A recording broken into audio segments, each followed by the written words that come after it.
네, 한 주간의 정치 이슈 살펴보겠습니다. 김광덕 전 한국일보 정치부장, 박창한 장한대 교수, 윤희용 오피니언 라이브 센터장 세 분 모셨습니다. 네, 어서 오십시오.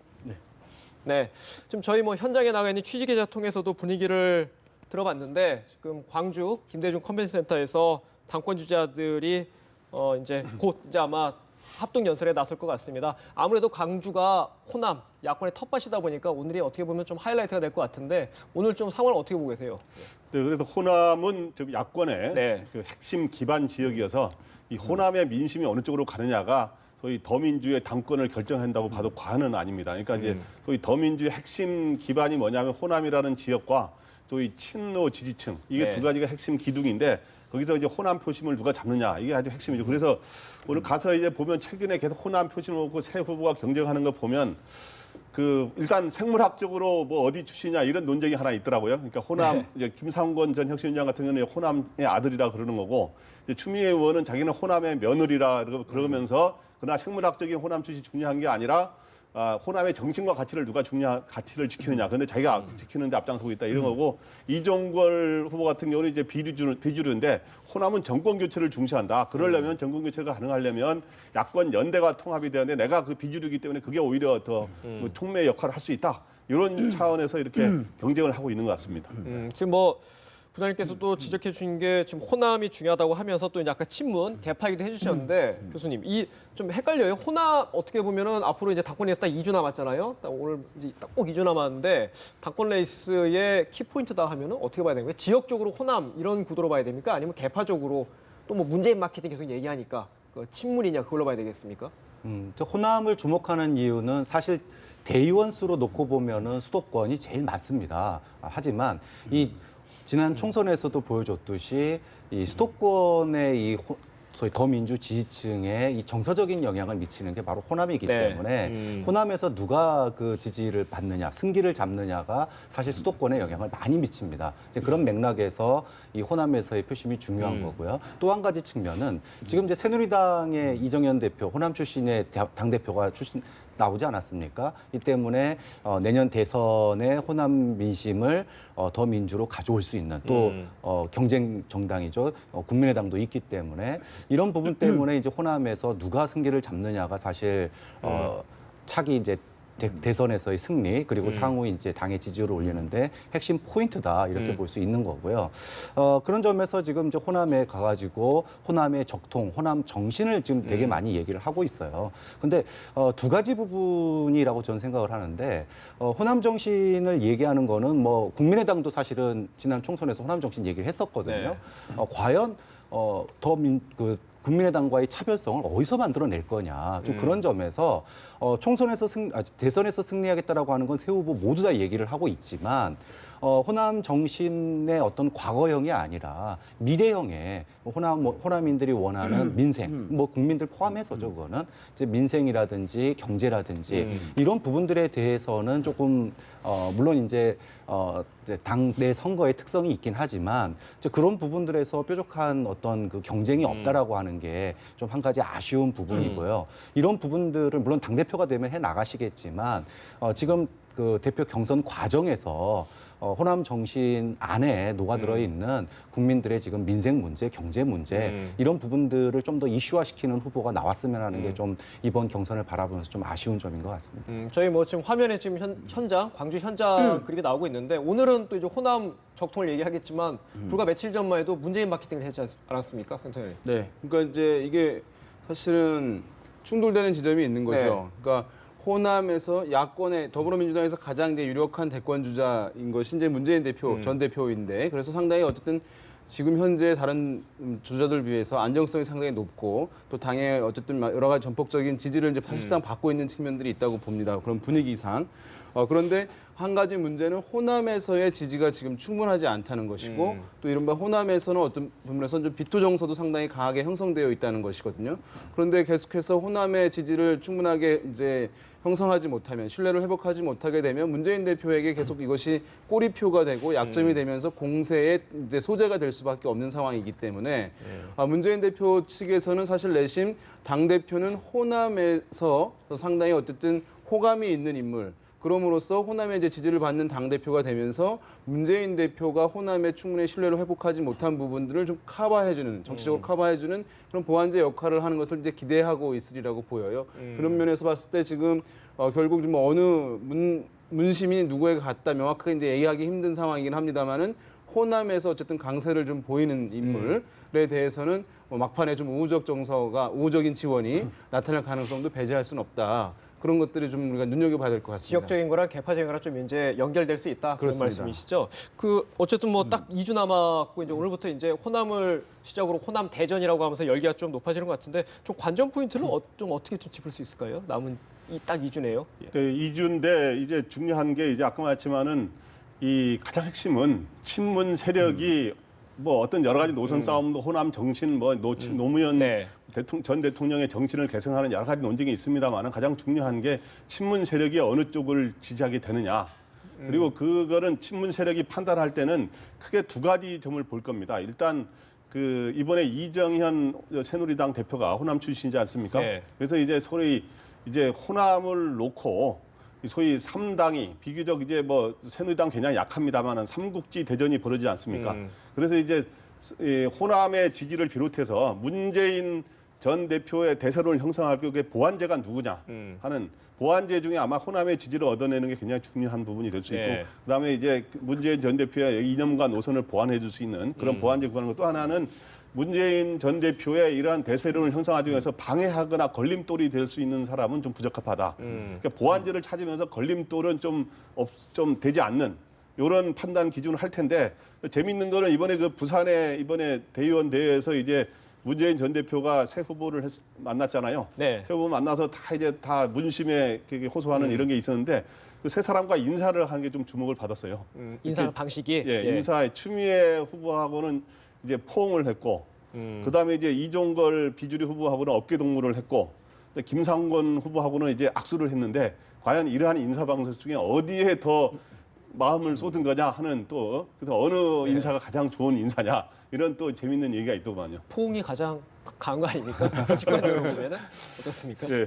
근데 이제 예. 문심도 중요하지만은 이제 다음 주가 분수령이 될 것 같아요. 지금 이제 호남의 민심이 이제 여론이 아직은 이제 그 어느 한쪽으로 쏠림 현상은 나타나고 있지 않거든요. 그러니까 네. 다음 주 정도 되면 어느 정도 정리가 될 것 같은데 지금 이제 문심 얘기를 하지만은 사실 문재인 대표는 선을 계속 긋고 있습니다. 어느 누구도 지지하지 않아요. 중립이죠. 문재인 대표가 지지하는 사람은 지금 호남에서 자기 지지율이 아쉽거든요. 다음 대선 위해서. 그래서 거기서 표를 끌어올 수 있고 확장성을 가진 사람을 지금 원하는데 지금 세 분 중에서 누가 그 자리를 차지하느냐. 그렇기 때문에 이번 주말이 지나고 이제 오늘 이제 유세가 끝나고 나면 다음 주에 이제 뭐 여론조사라든지 이런 부분들이 상당히 아마 그 영향을 많이 미칠 것이다. 그런 점에서 지난 새누리당 전당대회와 다른 점은 개파의 오더 아마 그 문자는 없을 겁니다. 오더 문자 대신에 호남 오더. 호남이 누굴 선택하느냐가 뭐 따라갈 결국은 주류가 그쪽 그 사람을 밀어주는 쪽으로 가지 않겠느냐라고 봅니다. 세 분 다 문재인 전 대표의 호남 지지세를 보완해주는 쪽으로 쏠릴 것이다. 네. 결국은 호남이 결정한다 그 말씀이시네요. 어쨌든 그러니까 이것이 조금 그러니까 문심과 소위 약간 호심을 굉장히 강조하시네. 그러니까 문심도 중요하지만 호심이 굉장히 어느 쪽을 연결돼 택하느냐. 있다. 네. 다만 이제 이번 같은 경우에 더불어민주당의 어떤 전당대 대표 선출 룰을 보면은 대의원들이 45%, 네. 그다음에 당원들이 30% 이제 뭐 이 비중이 이제 차지하는 것이거든요. 거기에 사실은 나머지 있는 부분에 있어서도 25% 중에서도 한 10%는 또 당원 여론조사이기 때문에 당심이다. 그렇죠? 일반 국민들이 들어가는 부분은 사실 15%밖에 되지가 않아요. 그러니까 사실은 어떤 이제 일반 국민들의 정서가 상당히 많이 반영되기는 쉽지 않은 부분. 또 우선 더 나아가서 호남의 어떤 일반적인 정서들도 많이 반영되기도 딱 쉽지 않은 부분이 있어요. 왜냐하면 대의원 당원들이 절대 다수를 차지하는 부분이기 때문에 근데 국민의당이 어떤 이제 형성되면서 창당하게 되면서 더불어민주당의 기준에 있었던 호남에 거주하는 대의원 또는 당원들도 많이 좀 빠져나간 측면이 있거든요. 그런 면에서 봤을 때는 상당히 어쨌든 친문 성향의 대의원 당원들이 호남에도 지금은 좀 많이 형성되어 있다 이렇게 봐야 될 것 같습니다. 알겠습니다. 지금 뭐 저희가 더민주 얘기를 하면서 계속 이제 호남 중심으로 얘기하고 있는데 사실 호남 쪽이 더 부각을 받는 거는 아무래도 새누리당 이정현 대표의 등장과 뭐 무관치 않을 거 보입니다. 보수 정당 최초의 호남 대표인데요. 그 어떨 것 같아요? 그 새누리당의 호남 공약 어느 정도 성과를 거둘 거라고 네. 보십니까? 그 이번에 이제 이정현 대표가 딱 그 경선 과정에서 제 목표를 네. 제시했잖아요. 대선 때 득표율을 호남에서 20%까지 네. 끌어올리겠다. 그 전에 이제 박근혜 대통령이 당선될 때는 그 지역 광주, 전남, 전북에 약간 차이가 있습니다만 평균적으로 하면 10% 가량의 득표를 했어요. 네. 그거를 2배로 끌어올리겠다는데 과연 그게 가능하겠느냐? 그래서 하는데 어떻든 3당이 지금은 더민주도 호남에서 지금 국회의원이 전체 28석 중에 이번에 3석밖에 못 얻지 않았습니까? 네. 그 더민주가 원래 거기를 가장 강세를 보였는 텃밭이라 그랬는데 텃밭이 약화됐고 국민의당이 이번에 굉장히 이제 거기서 이제 많은 의석을 얻었는데 국민의당은 그러나 제3당이라는 한계가 좀 있어서 그 3당이 치열한 경합을 벌일 거로 제가 보고요. 그래서 이제 새누리당은 어떤 전략을 펼 거냐? 이정현 대표가 벌써 초반에 그거를 그 구체적인 전략을 보여주고 있는데 하나가 탕평, 지역 균형 인사를 굉장히 강조하면서 그거를 호남에 무슨 예를 들어 개각 때 호남 출신 장관을 평소보다 더 기용한다든가 그다음에 그전에 본인이 또 순천에서 당선될 때 예산 폭탄이라는 말 이야기하지 않았습니까? 네. 그래서 예산을 여러 가지 배려해주는 모양을 취한다든가 여러 가지 그런 걸 하면서 호남의 지지를 끌어올려고 많이 노력을 할 텐데 그러나 새누리당은 호남에서 여전히 거기에 호남의 민심을 진정으로 끌어들이려는 데는 상당히 한계가 있을 것 같고 근데 어떻든 과거에 박근혜 차기의 새누리당의 대선 후보가 과연 박근혜 대통령보다 높은 지지를 과연 얻을 수 있느냐 한번 지켜볼 네. 필요가 있는 것 같습니다. 이정현 대표가 이전에도 호남 인사의 중용, 내각 중용을 많이 강조해 왔었거든요. 그러니까 어떻게 보면 당직뿐만 아니라 곧 있을 거로 예상이 되는 개각에서도 좀 어느 정도 얘기를 요구를 하지 않을까 싶은데 어떻게 보세요? 박근혜 대통령에게 탕평 인사를 예. 요청을 했어요. 또 네. 소수자 배려라든지 여러 가지 이제 개각 요구를 한 건데 박근혜 대통령이 이 부분에 대해서 그렇지 않아도 개각 수요가 있습니다. 지금 뭐 우병우 수석 문제도 야권에 밀려서 하는 거는 반대지만 청와대도 부담이기 때문에 해야 되거든요. 이제 장차관뿐만 아니라 그래서 개각이 곧 이루어질 것으로 보이는데 사실 이제 그 총선 패배 이후에 뭔가 좀 변화된 모습, 또 포용하는 모습이 사실 그렇게 많지가 않았습니다. 근데 이제 이걸 계기로 해서 어떤 기회가 왔을 때 그런 걸 보여줌으로 인해서 어떤 그 민심을 아우르는 이런 역할을 할 수 있기 때문에 어떻게 보면은 이정현 대표하고 박근혜 대통령의 코드가 딱 맞아 떨어졌다 이번에 이렇게 네. 봐야 될 것 같고요. 호남에 대한 배려가 분명히 좀 있을 것으로 보입니다. 개각에서도. 네. 예. 근데 이제 중요한 거는요. 사실 이정현 대표가 뭐 호남 사람이어서 애초부터 밀어주자 그래서 친박이 밀어준 게 아니지 않습니까? 하다 안 돼가지고 결국은 이제 된 건데 지금 이제 집토끼를 얼마만큼 지킬 수 있느냐도 문제예요. 그러니까 이제 호남에서 가져올 표도 중요하지만 지금 TK에 입안된 민심이라든지 TK 부산. 이 부산 지역에서 이번 총선에서 사실 야권이 상당히 선전하지 않았습니까? 네. 그런 점 보면은 만약에 호남에 예산 폭탄이 가고 또 많은 장관이 올라왔을 때 그렇다면 TK나 PK 지역에서의 또 일종의 상실감 이런 부분들은 또 어떻게 메꿔 나갈 것이냐. 이게 득이 있으면 실이 있다라는 거죠. 그런 측면에서 사실 이정현 그 당대표론이 나왔을 때 호남 대표론이 나왔을 때 TK 지역 인사들 같은 경우에는 집토끼도 못 지키면서 무슨 뭐 산토끼냐 이런 얘기를 한 적이 있었어요. 그래서 이런 부분들을 풀어나가는 것도 이번 개각 이후에 대통령과 이정현 대표가 또 풀어야 될 하나의 숙제로 남을 겁니다. 지금 어쨌든 박근혜 대통령 입장에서도 이게 이제 이정현 대표가 뭐 본인과 코드가 맞기 때문에 상당히 이제 내심 네. 안심하는 부분이 있긴 하지만 또 한편으로는 약간 이제 부담이 되는 측면도 있거든요. 왜냐하면 여당 대표가 친박계 성향이 뚜렷한 인물이 되었기 때문에 그런데 어쨌든 그런 여러 가지 또 외부에 그런 것으로 인한 우려가 있는 것입니다. 그러니까 친박계 당 대표가 과연 이제 기대하는 당청 간의 어떤 수평적 관계를 만들어낼 것이고 당의 의견들을 이제 제시를 충분하게 할 수 있을 것이냐 이런 이제 우려들이 있을 텐데. 그리고 또 친박계에서 비주류였기 때문에 이정현 대표가요. 네. 사실 친박계 전체를 통합할 수 있는 온전한 리더십을 갖췄다고 보기는 아직 이르거든요. 그런 여러 가지 조건들을 감안했을 때 대통령 입장에서는 이정현 대표에게 상당 부분 힘을 실어줄 필요가 있는 것이라고 볼 수 있습니다. 그래서 여러 가지 어떤 친박계 대표의 우려 불구하고 성과를 내는 당대표 위상을 보여주고 또 친박계에게도 여러 가지 시그널을 줌으로써 리더십을 발휘할 수 있도록 하기 위한 측면이니까 지난번에도 보면은 사면도 요청하고 대통령이 들어주는 모양새를 네. 했고 또 누진세 관련해서도 이정현 대표가 요청하고 또 수용해주는 모양새를 다시 힘을 실어주는 모양새를 할 수 있겠고 말씀하신 대로 이제 인사와 관련해서도 이렇게 요청이 있었기 때문에 그런 호남 출신 인물들에 대해서 어쨌든 장차관에 임명하고 하는 부분들이 일정 부분 이루어지면서 이정현 대표의 힘을 실어주는 그 연장선상에서 그런 모양새가 나타날 가능성이 매우 크다 이렇게 보겠습니다. 어쨌든 뭐 이번 주 지난 화요일이죠. 화요일에 어쨌든 이정현 대표가 선출되고 나서 이번 주는 거의 이정현 주간으로 지금 흐르고 있는 것 같은데 어쨌든 간에 지금 당청 간의 신미럴 시대라고 언론에서 부르고 있습니다. 집권 후반기의 신미럴 시대는 흔치 않았거든요. 역대 보면은. 예, 예. 대권에는 어떨 것 같습니까? 득이 될 것이라는 해석도 있고 어떻게 보면은 좀 자칫 독이 될 수도 있다 이런 우려도 있습니다. 그 사실 양 측면이 다 네. 있죠. 그러니까 어떻게 득과 독, 플러스 마이너스 요소가 다 있는데 어느 쪽으로 더 기울 거냐는 건 앞으로 박근혜 대통령과 이정현 대표가 어떻게 하느냐에 사실 달하기에 나름인데 네. 일단 어떤 뭐 이제 상대적으로 득이라 한다면 어떤 거냐면은 일단 그 임기 말의 국정 운영이라는 게 상당히 제대로 잘 안 굴러가는 게 많거든요. 네. 그런 게 이제 비교적 당청 간의 협조 속에서 좀 잘 원활하게 갈 수 있다는 장점이 있고 또 하나는 대통령의 레임덕. 일단 최소한 당내에 있어서의 이번에 레임덕은 많이 약화되지 않았습니까? 네. 그러니까 레임덕을 이제 좀 늦추는 효과가 있다 이거죠. 그래서 이번에도 사진 찍을 때 보면 대통령 옆에 이제 바로 이정현 대표와 정지성 원내대표를 좌우에 딱 앉혀서 이렇게 대화하는 이런 모습인데 그 상징적인 사진으로도 볼 수 있듯이 그런 게 있는데 그러나 이제 분명히 또 실도 있어요.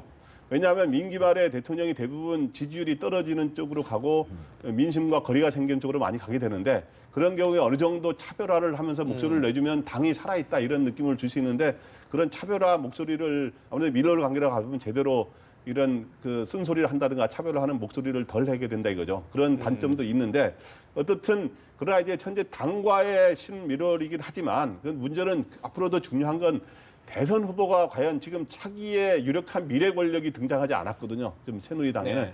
유력한 대선 후보가 나왔을 때 유력한 대선 후보와 대통령의 관계가 진짜 신미러이냐 어떤 거로 가느냐 오히려 그게 결정하게 되는데 그때도 보면 완전히 비슷하게 가도 문제가 생기고 또 완전히 차별해가지고 따로 갔을 때는 과거에도 보면 이해창 옛날 후보가 김영삼 전 대통령과 완전히 각을 세우면서 갔다가 오히려 이 집권층이 표가 분열되지 않았습니까? 그래서 그런 것도 어느 정도의 적정선에서 이루어져야 차별화와 그리고 협력의 긴장 관계가 이루어져야 된다 이거죠. 예. 알겠습니다. 그 교수님, 저희가 아직까지도 좀 이정현 대표의 개인 캐릭터가 워낙 스토리가 있다 보니까 언론에서 많이 주목하고 있는데 그 부분은 좀 어느 정도 민심을 끌어당기는 효과가 있다고 보세요? 어떻게 보면은 새누리당은 금수저당이라는 비판을 많이 받아왔는데 이정현 대표는 말 그대로 흑수저 출신이야. 본인은 무수저라고 얘기하는데 어떨 것 같습니까? 사실 새누리당 그러면은 웰빙당의 이미지가 네. 상당히 컸었죠. 부자들의 당 이런 이제 이미지가 큰데요. 지금 뭐 당 대표뿐만 아니라 이제 주요 인사들을 보면은 상당히 이제 어린 시절에 고생하시다가 이렇게 고시를 통해서 이렇게 소위 사다리를 타고 올라오신 분들이 많습니다.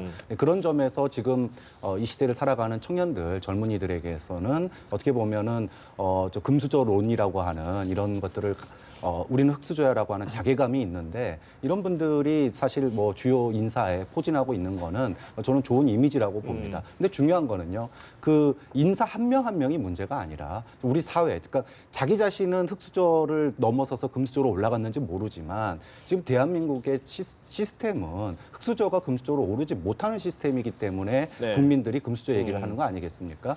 그런 측면에서 본인만의 문제가 아니라 지금 집권 여당이지 않습니까? 집권 여당의 대표입니다. 그렇다면은 대한민국의 소위 계급 사다리가 자유롭게 움직일 수 있는 기회의 땅이 될 수 있는 그런 정책과 그런 고민들이 많이 보여져야 될 텐데 아마도 이정현 대표가 이런 부분들에 대해서 고민을 많이 할 것 같아요. 그래서 많이 이제 노력하는 모습을 보일 텐데 이제 문제는 이런 겁니다.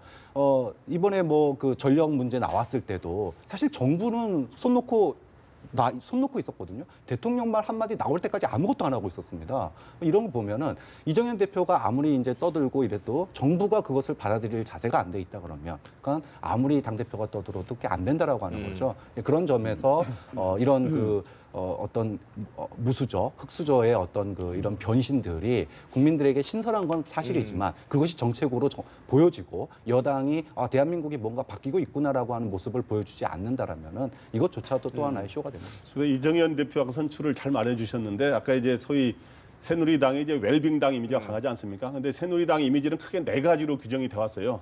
그동안 네. 부정적인 이미지가 네 가지는 하나는 웰빙당이고 하나는 올드당. 좀 오래된 네. 노인들의 당, 뭐 이게 노인을 폄하하자는 건 아니고 이제 좀 그리고 영남당, 그다음에 예. 꼴통 보수당 이런 이미지로 부정적인 측면만 이해할 때는 좋은 측면도 있습니다만은, 근데 그걸 이제 이정현 대표를 이제 그 선출한 거는 바로 이런 것들을 희석하려고 하는 목적하에서 한 건데, 이제 아까지만 영남당 이미지는 호남 출신 대표를 이렇게 한 거 있고, 아까지만 흑수저를 굉장히 강조하지 않습니까? 네. 흑수저를 강조하는 거는 지금 바로 이런 웰빙당 그리고 이제 올드당 이런 이미지를 해서 이제 소위 청년들 실업 문제가 있는데 이런 것들을 해소하고자 하는 그런 우리 의욕을 갖고 있다.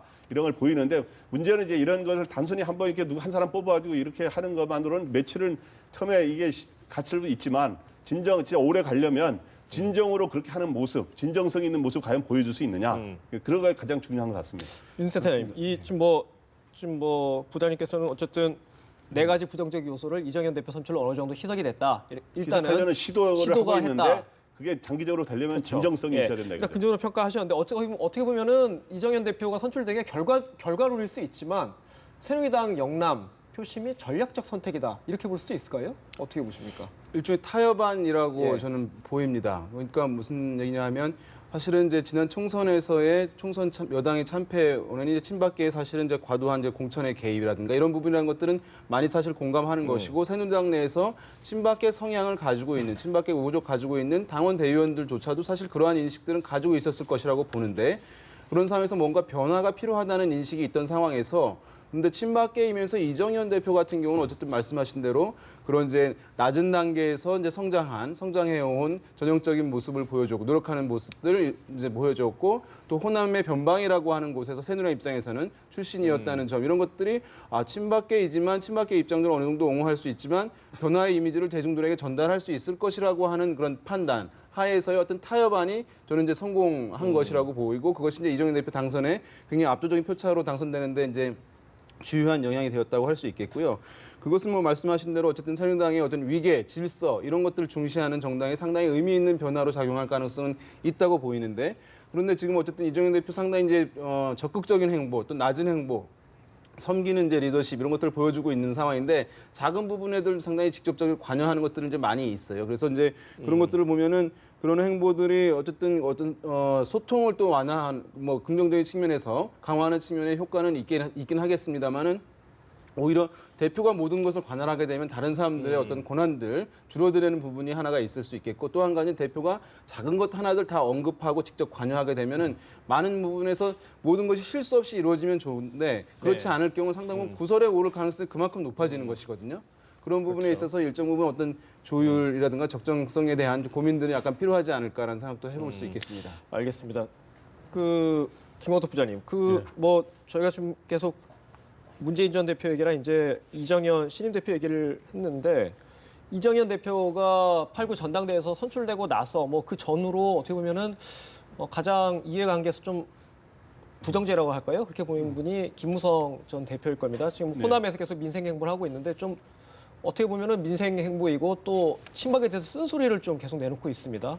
어떻게 좀 봐야 될까요? 근데 김무성 전 대표가 지금 자기가 원래 밀던 후보가 되지 않았기 때문에 추호영 후보가 안 됐죠. 예, 예. 그래서 이제 상당히 본인이 지금 고심하고 이런 네. 상황에 있어서 어떻게 이 상황을 돌파를 하면서 이렇게 할까 이렇게 고심하고 있을 겁니다. 그래서 저는 어저께도 보니까 이제 몇 가지 굉장히 이제 친박 강경파들을 굉장히 비판하는 얘기를 했고, 그렇죠. 이게 뒤늦게 친박에 붙든 무슨 나쁜 사람들이라는 식으로 이렇게 했고, 발언 수위가 높아지는 것 그리고 같더라고요. 이제 소위 친박계가 대선 후보를 옹립을 한다면, 옹립이라 하는 건 이제 경선을 자유 경선을 안 붙이고 좀 늑증 후보를 굉장히 밀어주는 거로 가는 거죠. 옹립을 한다면 당이 깨질 수도 있다. 이렇게 네. 해도 굉장히 방송 발언을 하는데, 하여튼 저는 이러한, 그리고 자기는 이제 소위 비박이 아니고 난 친박인데 비주류일 뿐이다. 이런 말들 이렇게 하는 걸 보면 나는 이런 이렇게 하는 건 굉장히 고심의 일단을 보여주는 건 굉장히 김무성 전 대표의 딜레마를 보여주는 게 아니냐. 뭐냐 하면 박근혜 대통령하고 최근에 굉장히 사드 TK 의원들 만날 때 잘못됐다라고 이렇게 차별할 노력을 했지만, 차별을 하려고 그러지만 차별을 했을 때 또 한계가 굉장히 있다 이거죠. 자기 지지층이 원래 박근혜 대통령의 지지층하고 굉장히 겹치는데 작년에 한때 지지율이 여야 주자를 합쳐서 1등 한 적도 있습니다만 지금 굉장히 뭐 반토막이 나고 또 반토막이 나서 네. 그런 상황인데 이걸 돌파하려면 박 대통령하고 너무 각을 세워서 가기도 차별하기도 그렇고 그렇다고 해서 또 이렇게 협조하기도 그렇고 이런 상황에서 이정현 대표가 된 상황인데 그렇다고 해서 이제 차별을 안 할 수 없으니까 대통령보다는 친박 강경파를 비판하는 쪽으로 흐르지 않았느냐 저는 이렇게 봅니다. 어쨌든 고심이 반영된 워딩들이다. 이게 예. 보면 사실 이제 이번 전당대회에서 그러니까 김무성 대표의 입장은 상당히 이제 이해가 가는 부분들이 있을 텐데 사실 이번 전당대회가 그런 친박의 어쨌든 지난 총선에서의 책임 여부를 사실 종결짓는 뭐 공식적 절차이긴 하거든요. 어떻게 정치적으로 보자면은 네. 그러니까 그 책임이 완전히 없어지지는 않겠습니다만은 그러니까 어떤 면에서 봤을 때 이 전당대회에서 당신과 민심이 어떤 총선의 책임들 얘기들은 많이 있었습니다만은 결국에 이제 친박 후보를 당대표로 뽑았기 때문에 사실 당내에서 이제 총선에서의 친박 책임론 여부 자체를 공식화해서 논의하기는 사실 그것이 굉장히 확장되기는 쉽지 않은 상황이 돼버린 거예요. 그러니까 김무성 대표로서는 주요하게 본인이 어쨌든 공세의 소재, 주류인 친박에 대해서 공세할 수 있는 소재 자체가 어떻게 보면 공식적으로 사라진 것이라고 할 수 있어요. 왜냐하면 총선 참패에 대한 친박 책임론을 계속 거론하면서 본인이 어쨌든 이제 좀 더 우위에 있다라고 하는 것들을 대중에게 알려야 되는데 전당대회에서는 그것이 사실 정치적으로 매듭이 된 측면이 있기 때문에 네. 그런 면에서 봤을 때 여러 가지 이제 친박에 대한 공세할 마땅한 소재가 지금 부재한 상황, 지지율도 떨어지고 있는 상황 이런 부분들이 상당히 고민이 읽히는 부분들이 최근에 어떤 강경 발언들 이런 것들이 물론 이어졌다 이렇게 봐야 될 것 같습니다. 근데 김무성 대표가 지금 민생 투어 중이지 않습니까? 네. 그러면은 사실 민생 투어 하는 이유가 홀로서기하고 국민들의 목소리를 듣고 그걸 가지고 대선 출마의 어떤 시발점으로 삼겠다라고 하는 얘기인데 민생 투어가 아니라 가가지고 계속 개파 얘기만 하고 있으면 이게 뭐 민생 투어가 아닌 거죠. 그런 점에서 김무성 대표가 아까 잠깐 나왔지만은 한때 대선 주자 뭐 여론조사 1위까지 나왔을 때를 돌이켜 보면 불과 1년도 안 된 그렇죠. 시점이죠. 네. 그 당시에 홀로서기의 모습들, 그러니까 자기의 목소리를 냈었어요. 근데 지금 이제 그 한계인 거죠. 여권 지지층 내에서 자신의 목소리를 낼 거면 확실하게 내던지 아니면은 그 목소리에 묻혀가든지 해야 되는데 김무성 대표가 이번 민생 투어라고 하는 게 어떻게 보면 홀로서기를 할 수 있는 기회인데 왜 자신에게 부정적인 개파 관련 언급들을 계속 하고 있느냐. 홀로서기 할 거면 확실하게 개파 문제로부터 떠나가지고 국민들의 목소리, 민생의 목소리를 가지고 자신의 정책이나 비전들을 갖다가 아직 가다듬어지진 않았지만 국민들이 저 사람이 정말 국민들 목소리에 귀 기울이고 준비를 하고 있구나. 이런 걸 느끼는 어떤 멘트가 나와야 되는데 계속 나오는 멘트라고는 본인도 책임이 있는 그러니까 총선 전에 김무성 대표가 옥새 들고 나는 이것도 사실은 친박 비박 사이 핵심적인 사안이었지 않습니까? 근데 개판 문제를 계속 언급하면 언급할수록 자신에게 마이너스인 겁니다. 그래서 지지율도 오르지 않는 거예요. 그래서 민생 투어 할 거면 확실하게 민생 투어 하던지 홀로서기를 해야 아니면은 된다? 개파 들어가서 싸우던지 이런 두 개 중에 선택을 해야지 어정쩡한 자세를 취하면은 저는 김무성 대표에게 득이 될 게 없다고 봅니다. 네, 알겠습니다. 저희 마지막으로 선거 연령 관련 하나 이슈를 한번 짚어보겠습니다. 중앙선관위가 선거 연령, 투표 연령을 현재 19살인데 그걸 18살로 한 살 낮추자는 의견을 냈어요. 물론 예. 최종 법안은 국회에서 통과돼야 될 텐데 가능할까요? 내년 대선에서 어떻게 보십니까? 이 가능 여부에 대해서는 진짜 저도 단정하기가 어렵습니다. 사실 반반으로 좀 여야 이해가 엇갈릴 거 아니에요? 이해가 오히려. 아주 엇갈리기 때문에. 네. 그러니까 지금 19세에서 18세로 낮춘다는 건 어떤 의미가 있냐면 일종의 선거 운동장을 둘러싼 엄청난 삽바 싸움이 벌어지게 되거든요. 야당은 적극 지지를 할 거고 여당은 아마 반대를 하게 될 건데 왜 이게 중요하느냐 하면 선거 표심이 운동장 자체가 어느 쪽으로 기울어지냐 이런 운동장이 기울어진 운동 논쟁도 있습니다만은 이게 이제 18세로 허용할 거는 야당에 일단 현재로서는 약간 유리할 거로 18세 수십만 그 유권자들이 중에 이제 상당히 참여를 하게 되면 야당이 아무도 18세는 현재는 야당이 많이 유리하게 나오고 있거든요. 여론조사에서도 보면. 그렇기 때문에 그런 측면에서 굉장히 중요한데 현재 이게 세계적인 추세를 보면 근데 18 양쪽에다 이 주장이 논거가 이거예요. 세계 지금 대부분의 국가가 선진국을 비롯해서 18세로 지금 선거 연령이 낮춰져 있거든요. 네. 그런 점에서 야당은 다른 선진국들도 한데 우리는 안 하느냐 이런 걸 하고 있고 이제 여당 같은 경우는 고등학교 18세면 이제 고3들이 꽤 되거든요. 고3들이 꽤 되는데 고등학생들을 소위 정치 논쟁에 이렇게 참여시킬 거냐 네. 이런 식으로 이런 주장을 하면서 이제 반대를 하고 있는데 이거는 하여튼 그 지금 현재 우리나라 대선이 1%, 2%, 3%의 싸움이 많이 벌어지고 있잖아요. 예. 박빙의 싸움이 벌어진 데서 이 허가 연령 낮추는 거는 그게 상당한 영향을 승부에 결정적 영향을 미치기 때문에 하여튼 내년까지 치열한 논쟁을 벌일 거로 쉽지는 보입니다. 않을 것이다. 뭐 결국 그런 전망이시네요. 네, 좀 봐야 될 것 같습니다. 예. 18세면 고3이 되는 거죠? 네. 이게 이제 고3이 좀 있고요. 예. 또 대학교 1학년도 있고요. 또 이제 재수생이라든가 또 빨리 취업한 사람들이 있어 약간 이제 다변화 있는데 어쨌든 고3과 대학교 1학년이 이제 주축이 될 수밖에 없는 상황인데 이것은 뭐 우리가 세대별로 봤을 때 이제 저 연령대로 갈수록 야권 성향, 진보적 성향이 뚜렷하기 때문에 아마 18세들, 만 18세들 약간 고등학생은 약간 다를 가능성이 있지만은 어쨌든 전체적으로 봤을 때는 좀 더 야권의 진보적 성향에 기울어졌을 가능성이 있고 대선 같은 경우는 어쨌든 말씀하신 대로 박빙의 차이로 이루어지는 것이니까 이것이 뭉태기가 되는 것이거든요. 만 18세가. 그러니까 네. 상당히 이제 여당 쪽에서는 부담이 될 수밖에 없는 것이고 약간 그러면서 이것이 도입되더라도 완충을 위해서는 지방선거나 총선 지역별로 하게 되면 그 파괴력이 좀 적기 때문에 그런 네. 안을 택하지 않을까 생각해 볼 수 있지 않을까 싶습니다. 바로 대선에 적용하는 건 조금 어렵지 않겠느냐? 사실 지금 대학교 1학년이 세월호 세대입니다. 그리고 고3 이렇게 그 영향을 미치는 거거든요. 근데 지금 뭐 연령적으로도 그렇지만 이 세월호라고 하는 사안 문제도 있고 이런 부분들이 새누리당에서 받아들일 가능성이 별로 없죠. 선거법이 개정되려면은 여당, 그러니까 지금 일당은 지금 지금 새누리당 아닙니까? 여기서 반대하면 될 가능성이 없고요. 이거를 전격적으로 새누리당이 받아들인다? 글쎄, 그걸 예측하기는 좀 어려울 것 같습니다. 네, 알겠습니다. 오늘 대담은 여기까지 나누도록 하겠습니다. 지금까지 김광덕 전 한국일보 정치부장, 박창완 장한대 교수, 윤희용 오피니언 라이브 센터장 세 분 말씀 들었습니다. 오늘 말씀 고맙습니다. 감사합니다.